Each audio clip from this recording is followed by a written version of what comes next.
Well, we had one of those crazy ideas of, hey, let's take a car and do something with it. What turned out to be a 90-day build turned into a 9-day build, and then we came up with the idea of, hey, we're gonna make 899 horse, we're gonna go faster than 899, and we're gonna do it in 9 days. And then we're gonna head to LS Fest and unveil the car and see how fast we can actually go.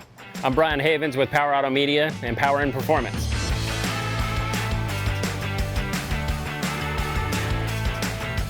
Started off with basically a roller 69 Camaro as far as parts go. We've got strange rear end, ATI, transmission and torque converter. So the background on the engine, we decided to go with an L-AT, which is the latest LT version of Chevrolets, which is 6.6 liter.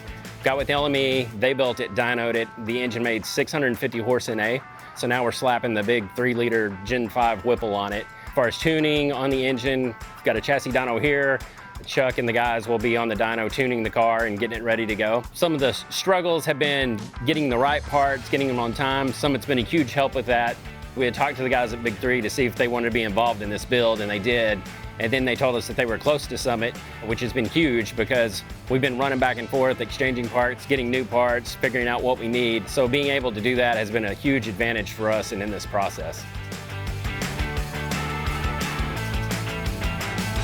For the wrap of the car, we wanted something different, obviously, and the thought of an A-10 Warthog came to mind. So Tigershark down the side, camo, wanted to add a little grime and grunge into it, and SB wraps knocked it out of the park and got us fixed up in 3 days, honestly.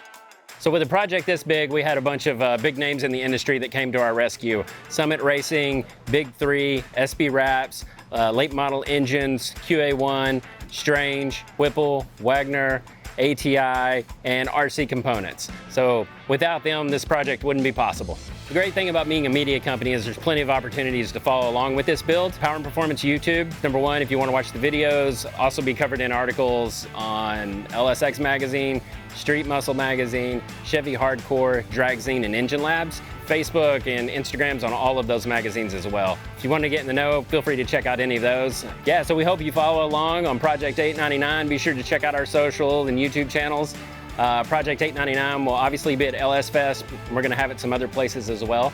Be sure and follow along, and more projects, more content coming in your way.